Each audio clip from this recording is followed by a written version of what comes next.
Hello and welcome to Game Changer. We were created to inspire you with topics about coaching, positive mindset, neuroscience, overcoming perfectionism, and more. We endeavor to bring you unedited and authentic content each week because we believe that true authenticity is showing you all of us in all of our flaws. And we air live every Wednesday at 3:30 p.m. Pacific Standard Time. At 3:30 Pacific Standard Time. That's 6:30 Eastern Standard Time with occasional guests about twice a month. And our motto for the show is Together We Inspire. So let's get inspired today a little bit. My name is Daniel Connor. I'm a certified professional coach, an International Coaching Federation leader for my local chapter, and I am an energy leadership master practitioner. And I'm the owner of a coaching company called Connor's Coaching, as well as the host for this channel. Perfection sucks. That's why I've dedicated my life to working on it. From holding ourselves back and pretending to be someone that we're not just to impress people who don't really matter.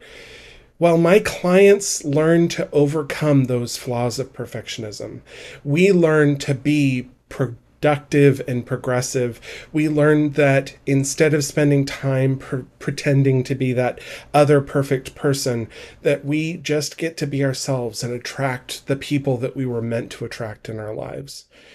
We learn to define who we are so that we wake up to that person in the mirror, one day at a time, each day just a little bit better than the previous. And I've been there. I am a recovering perfectionist. Perfection leads us at times, especially when we're trying to create something written or a website or art of any kind. Perfection leads us to this agonizing and just worrying about every font choice, every color choice to satisfy a fear that someone's going to judge us as less than we are. There are 4 philosophies that I try to practice to help me overcome this perfectionist writer's block. And I'm going to share them with you right now so that you have an outline for today's show, because this is what we're talking about today.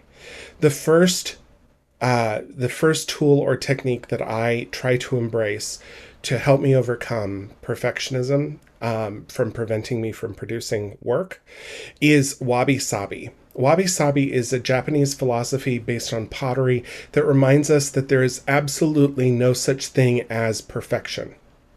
And that until we learn not to worry about the imperfections, then we'll never produce anything of merit at all. The second tool or technique is a business process called scarecrowing. And we're going to talk a lot about scarecrowing today because I think that this is the most I think it's the easiest to embrace if you're a perfectionist and you're really on your own journey. So we'll talk about scarecrowing. But basically, it's the process of creating a basic document that meets an immediate need just for structure purposes. The third philosophy is my own philosophy, and that is good enough for now. That at some point we need to put the pen down, we need to hit the save button, we need to forget about making any more changes because we're not making big or significant changes. And we can talk a little bit about the 80-20 rule, we can talk about Pareto charts. There are some business philosophies that go behind this idea, but basically at some point we lose the productivity when we are in constant creative or editing mode. And we have to hit that point where we say good enough for now. And that's the topic for today's show. So we're going to spend a little bit of time on that as well. It kind of goes hand in hand with scarecrowing. And then the final one, the fourth one, is this idea of iterative design. I've talked a lot about iterative design on my channel in previous episodes. You can go back and look at them if you'd like.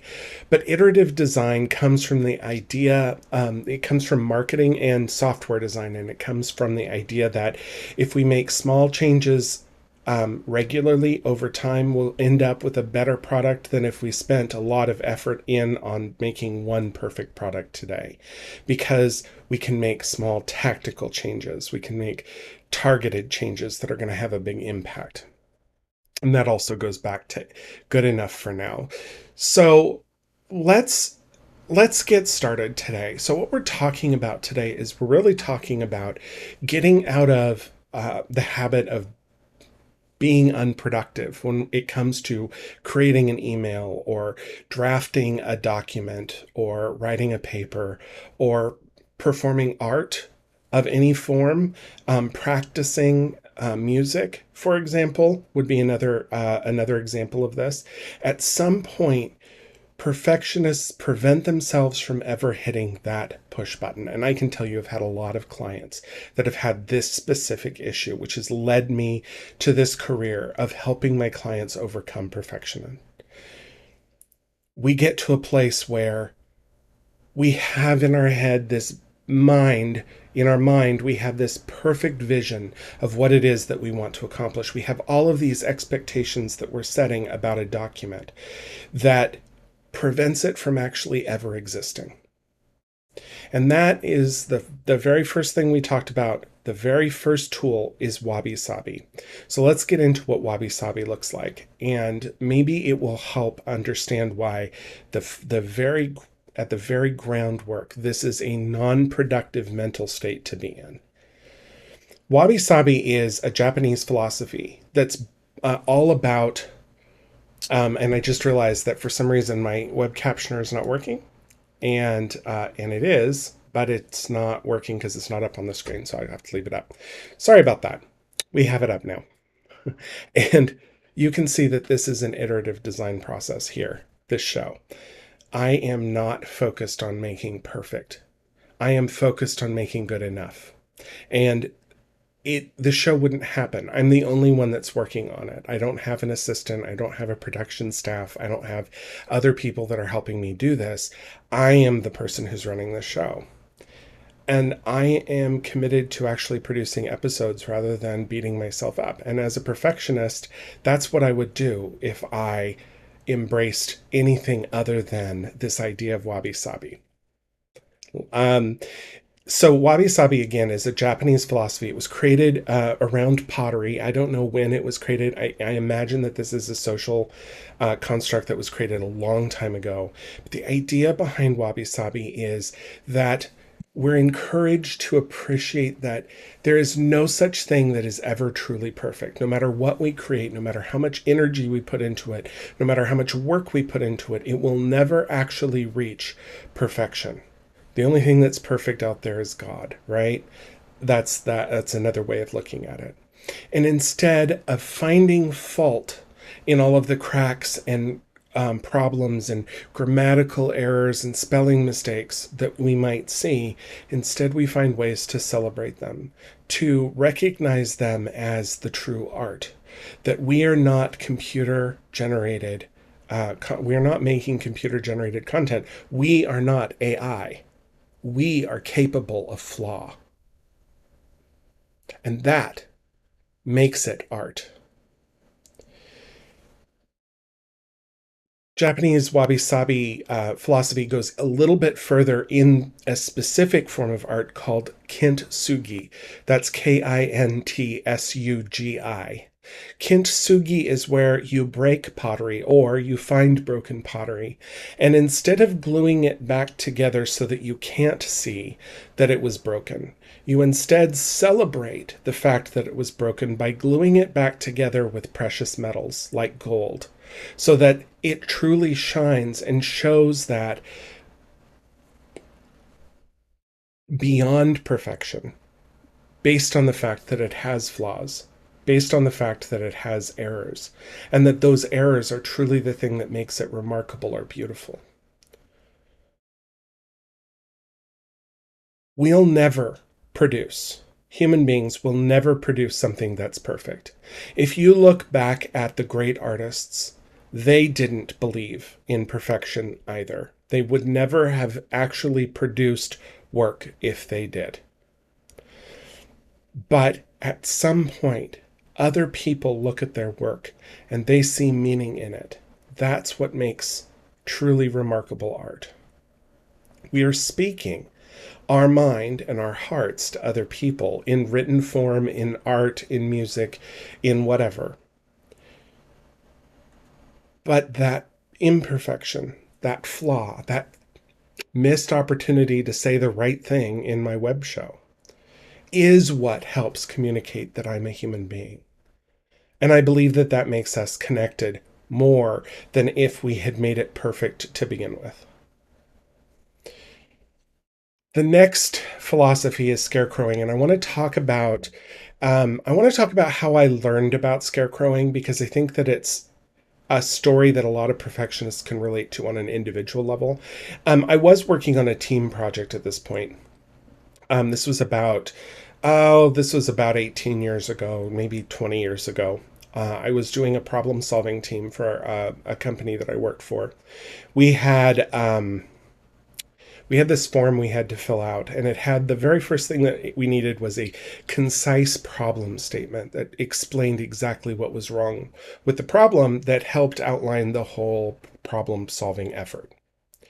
And for 6 grueling hours, we met over the course of 4 weeks, agonizing over each and every single word, trying to create from scratch, from nothingness, this perfect problem statement that outlined the entire problem. And it was a complex problem. It was about the quality of the data that we had. Now, I learned from that. I was so frustrated. I went and researched what can we do to improve this process? What could we do to come up with a cooperatively written product that we could all be satisfied with? And I learned about this business practice called scarecrowing. Scarecrowing is where you basically draft a good enough document. One person drafts a good enough document, and then you move on from there. It's a lot easier to edit something that exists rather than try to capture perfection that is circling around in your mind. We oftentimes lack the words in our brains to capture what we're feeling or thinking in written form for other people. And that's really what we were struggling on with this process. We could have easily just knocked out a 2-sentence problem statement, 2 sentences, mind you, 2 sentences took 6 hours of work, and we still didn't even do it. We had to go back to the drawing board and do scarecrowing. So frustrating. I could still get angry about it. But the lesson learned is that never start from nothing. Put something down. If you find that you're really struggling with this mental concept that you want to get out on paper, just put something out on paper, anything, so that you can then work on that thing that does exist so that it becomes closer to what it was that you envisioned. Now, if you're listening to this and you don't struggle writing emails, you don't struggle with what other people think of you, you don't struggle with painting the perfect picture, that might actually sound kind of ridiculous. But for people who are struggling with perfection, that isn't going to sound ridiculous. That is going to sound like their everyday life. And to those people, I feel you. I am there. Every time I draft an email, I have to remind myself to scarecrow it.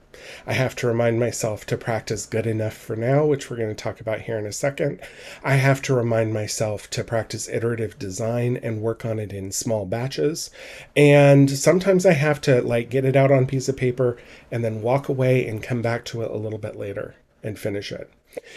The point is that in order to produce something, anything, worth my time, I have to consciously put effort into what I'm doing so that I'm not focusing on what other people are thinking, rather than I'm owning my own judgments of the work.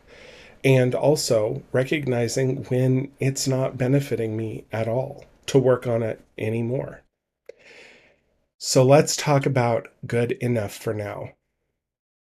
Good enough for now is this idea that for perfectionists. Actually, I can talk about it in terms of the show. One of the reasons why we do my show live, when I say we, I mean I. One of the reasons why I do my show live, and I've told people this, is that if I had to edit these episodes, I would learn graphics design, I would learn CGI, I would learn to edit myself until I looked like a Hemsworth brother. And that is just not worth my time. What is that going to do for me? It's going to attract people who are looking for that kind of thing. It's not going to attract people who are looking for this kind of thing. And this kind of thing is much more important to my success than trying to be someone I'm not.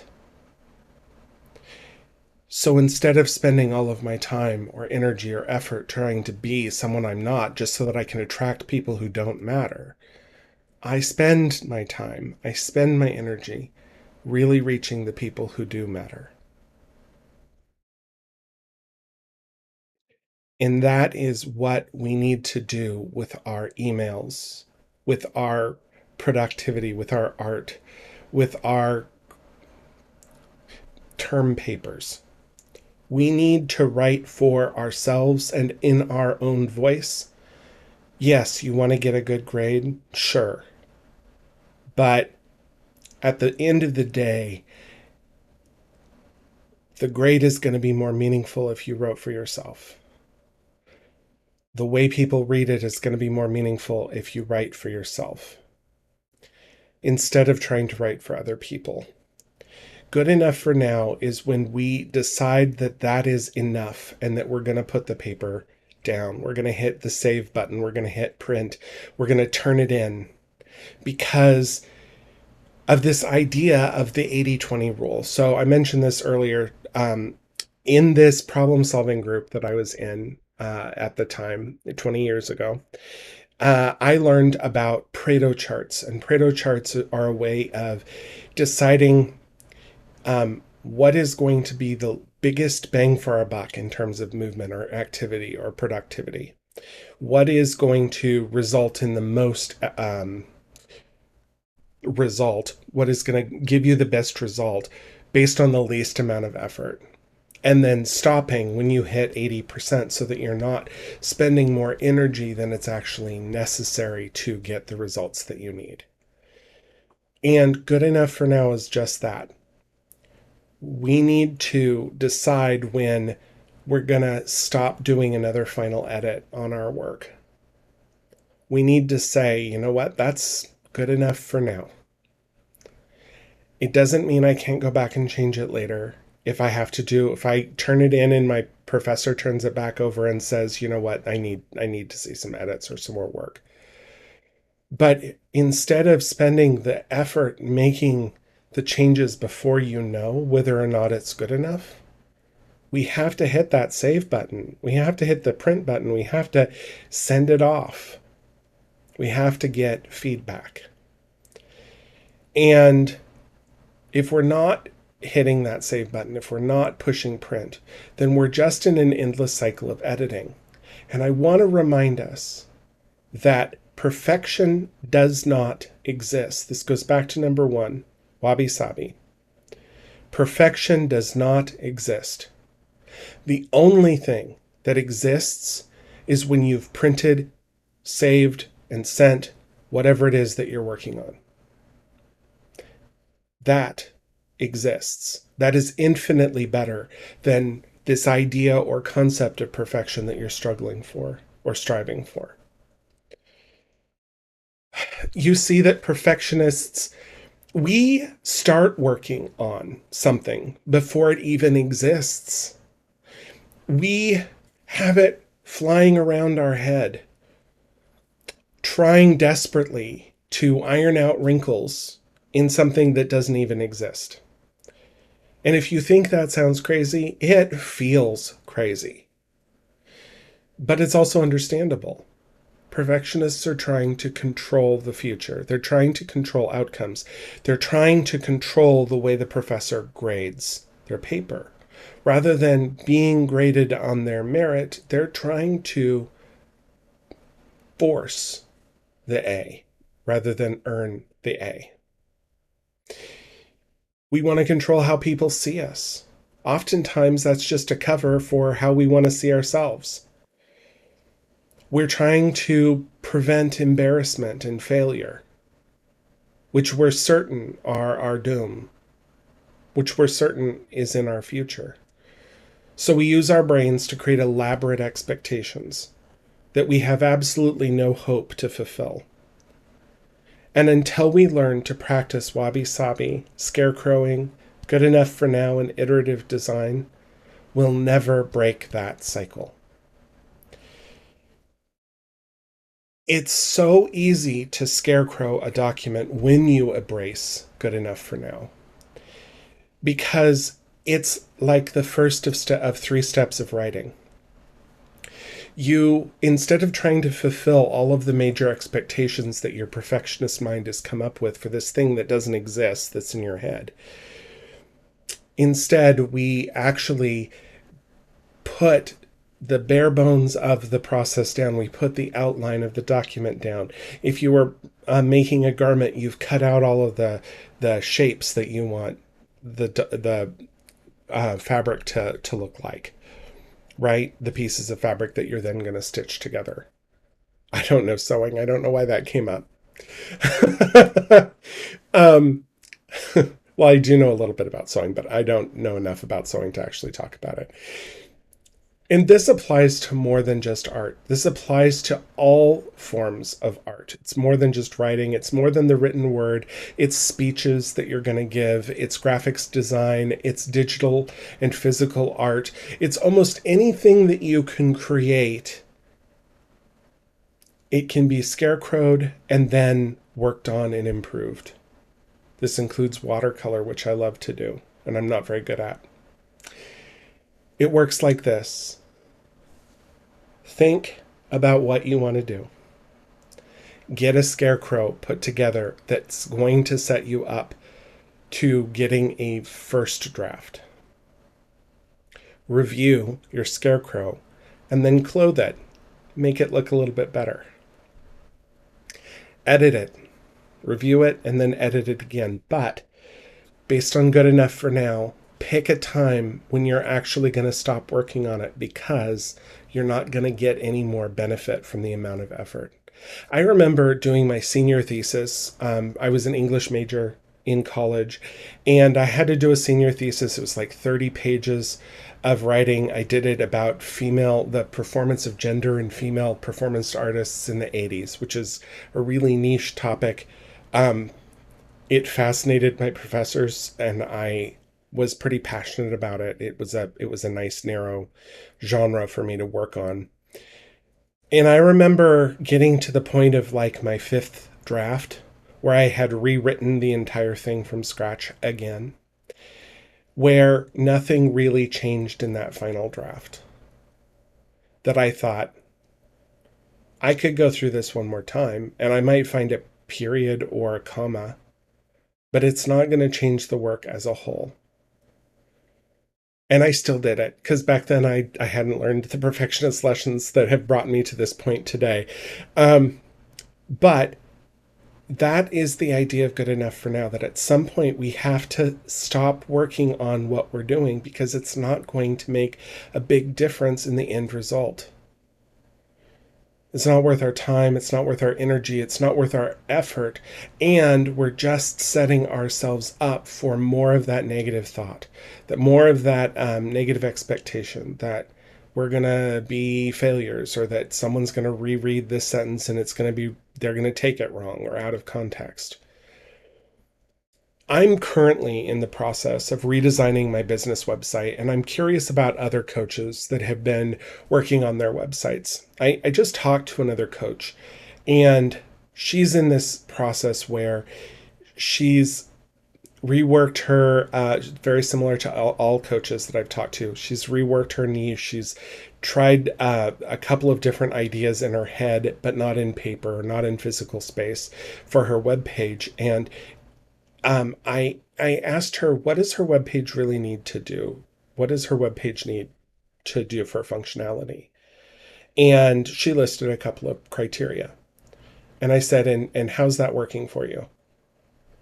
If you designed for just those criteria, how much sooner would you have gotten this done? And that's the key, right? Non-perfectionists will never understand that struggle. So I'm not talking to them. I'm talking to you. What do you really want to get out of your art, out of your work, out of your email, out of your novel? How much sooner would you be done with it if you actually just worked on those things rather than all of the other things that you're worried about? How much sooner would you be done if you wrote it for yourself and the people who are meant to enjoy it, rather than trying to impress someone who doesn't really matter and who would never really be attracted to you as a person anyway?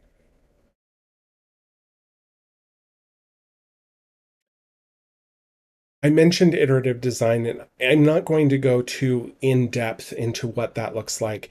Um, but it's basically taking this idea of good enough for now and then stepping it out over time. And it doesn't work real well. Iterative design doesn't work real well for things like term papers or things with a fine due date. If you're writing for a newspaper, for example, you have a publishing date that you have to get your document out for. Iterative design works better for things like websites, for things like um, business cards and artwork and things like that, because they don't really have a due date. You can go back and change them.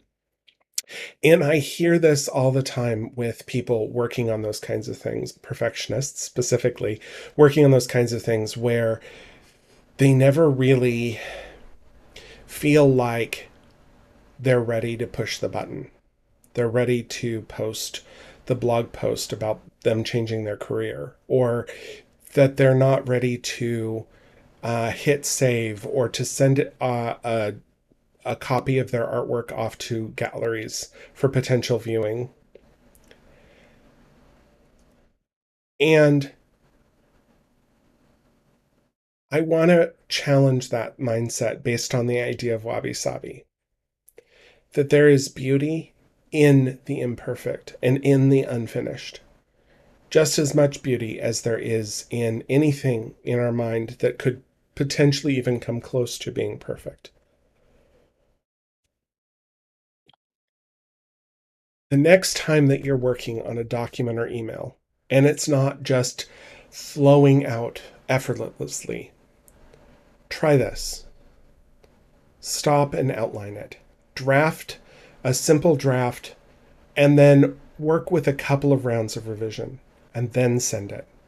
Now, some people can send emails that they just type up in 15 minutes and send off.